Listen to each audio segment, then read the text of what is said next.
Hello दोस्तों, welcome back to my channel. दोस्तों, ये हमें देख सकते हैं कि एक गोदरेज का सेमी ऑटोमेटिक वॉशिंग मशीन है और इसका जो स्पिन वाला ड्रम है वो बहुत ज़्यादा डिसबैलेंस हो रहा है। तो इस प्रॉब्लम को किस तरह से सॉल्व कर सकते हैं आज देखेंगे स्टेप बाय स्टेप। दोस्तों, वीडियो अच्छा लगे तो प्लीज़ लाइक जरूर कर दीजिएगा, चैनल में है तो प्लीज़ सब्सक्राइब करके रखिए। तो चलिए शुरू करते हैं। सबसे पहले ड्रम के ऊपर में जो कवर होता है हम उसको हटा दिया और आप देख सकते हैं कि ये जो ड्रम है, ये ड्रम को मैं हाथ से जब भी इस तरह से हिला रहा हूँ तो ये देख सकते हैं कि ये बॉडी में टच हो रहा है। और ये जब भी चलता है ना दोस्तों, मोटर को जब स्टार्ट करता हूँ तो ये बॉडी के साथ टक टक करके लग के बहुत जोर जोर से साउंड कर रहा है। तो इसमें एक्चुअली हुआ क्या है, दिक्कत क्या है, आपको दिखा देता हूँ। देखिए, दिखाने का कोशिश करता हूँ आपको। अंदर में जो बफलर लगा हुआ होता है, जिसमें एक बुश रहता है रबर बफलर का साथ, वो बुश जो है रबर फट चुका है। ठीक है दोस्तों, तो इस कारण से जो है ये ड्रम जो है डिसबैलेंस होकर बॉडी में टच हो रहा है। आप देख सकते हैं कि ये जो है पूरी तरीके से फट चुका है। दोस्तों, ये क्यों फटता है, देखिए, जब भी ओवरलोड डाल देते हैं हम लोग वॉशिंग मशीन में तब भी ये रबर फट जाता है। तो इसका सोल्यूशन क्या है, अभी आप देख लीजिए। स्पिन मोटर का ऊपर में आपको इस तरह से दो नट देखने को मिलेगा। एक ऊपर साइड में टाइट है, एक नीचे साइड में टाइट है। जो ऊपर वाला साइड में जो नट टाइट है उस नट को आपको खोलना है। और किस से खोलना है, देखिए, ये जो है 8 नंबर गोटी है। ज्यादातर वॉशिंग मशीन में 8 नंबर गोटी ही काम में आता है। तो 8 नंबर गोटी रेंज से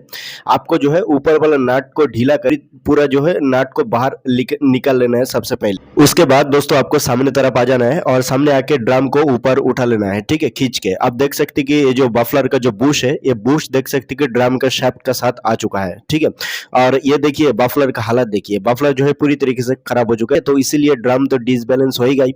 ये प्रॉब्लम क्यों होता है, जब भी जो है ओवरलोड डाल देते हैं। 7 किलो का मशीन है, मान लो इसमें 10 किलो 15 किलो देके चला रहा है तो वो तो चलेगा मशीन, लेकिन उसका जो क्षमता जब कम हो जाएगा तो इस तरीके से प्रॉब्लम होएगा, यही फट जाएगा। ठीक है, यही दिक्कत का सामना करना पड़ेगा। इसमें जो पुराना वाला बफलर लगा हुआ है उसको खोल के सबसे पहले बाहर निकलना है। तो ये जो बफलर है ये घुमाने से टाइट होता है, घुमाने से खोलता भी है। तो इसको इस तरह से घुमाएंगे तो आसानी से जो है ये खुल जाएगा। आप देख सकते हैं कि ये जो है, ये देखिए, इस तरह से आप घुमाएंगे ना तो ये बफलर का जो एडवांटेज है, ये घुमाने से टाइट होता है, घुमाने से खुलता भी है। आसान तरीका है, आसानी से जो है ये टाइट भी हो जाता है।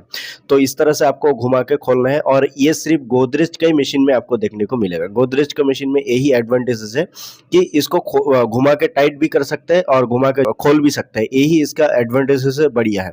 तो आप देख सकते हैं कि ये जो है ऊपर तरफ आ चुका है। यही रबर जो है ये देख सकते हैं पूरा तरीके से जो है फट चुका है। ठीक है, तो एक नया वाला रबर मैं इसमें अभी डालूंगा। नया वाला रबर लगाने से पहले आपको एक काम करना है, इसका जो स्पिन टाइमर है, टाइमर को ऊपर से घुमाना है और टाइमर को घुमा के आपको मोटर चेक करना है कि मोटर चल रहा है कि नहीं चल रहा है। क्योंकि देखिए, रबर फट चुका है तो पानी मोटर में गिर सकता है। जब मोटर ही खराब हो जाएगा तो कैसे रबर चेंज करके क्या फायदा। आप ऐसे ही पता चलता है कि रबर सब कुछ चेंज कर दिया, मोटर खराब है, तो कैसे चलेगा। तो मोटर भी चेक करके आपको श्योर हो जाना कि मोटर सही है। ठीक है, मोटर चेक करने के बाद मोटर अगर सही है तो बाफलर आपको बैठाना है। तो बाफलर बैठाने से पहले आपको बाफलर जिस जगह में बैठेगा उसका चारों तरफ आपको डेंड्राइट लगाना है। इस तरीके से आपको चारों तरफ डेंड्राइट लगाना है। डेंड्राइट लगाना यह हमें बहुत ही जरूरी है। डेंड्राइट नहीं लगाएंगे तो पानी लीक होकर मोटर में जा सकता है। और 100% अगर आप डेंड्राइट नहीं लगाएंगे तो पानी लीक होकर मोटर में जाएगा 100%। तो डेंड्राइट लगाना ये हमें बहुत ही जरूरी है। फेविक्विक हमें मत लगाना, क्योंकि फेविक्विक आप एक बार लगा देंगे तो दोबारा जब बफलर खराब होएगा तो खोलने में बहुत ज्यादा दिक्कत होएगा। ठीक है, और ये जो है दोस्तों देख सकते हैं कि ये गोदरेज का बफलर मैं लेके आया हूँ और इसको पन्नी से बाहर निकल देता हूँ सबसे पहले।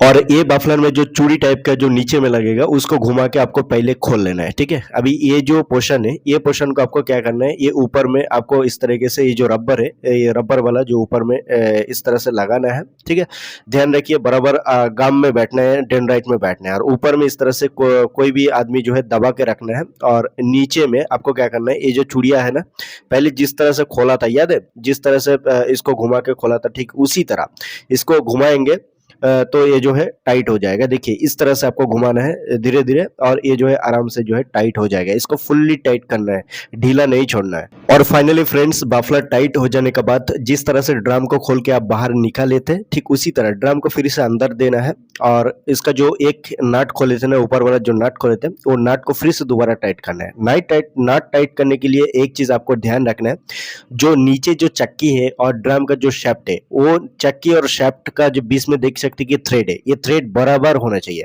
बराबर सेम रख के ये नाट को फिर से आपको जो है वही 8 नंबर गोटी से आपको टाइट कर देना है, ठीक है। तो फ्रेंड्स, वॉशिंग मशीन में कोई भी डिसबैलेंस ड्रम को इस तरीके से ठीक किया जाता है। अभी जो अब स्टेप बाय स्टेप देखा, इस तरीके से आप करेंगे तो आपका भी प्रॉब्लम सॉल्व हो जाएगा। दोस्तों, हम आशा करते हैं ये जानकारी आपको बहुत ही पसंद आया होगा। पसंद आया तो प्लीज लाइक जरूर कर दीजिए, चैनल में हो तो प्लीज सब्सक्राइब करके रखिए। तो चलिए दोस्तों, मिलते हैं किसी नए टॉपिक के साथ में, तब तक के लिए जय हिंद, वंदे मातरम।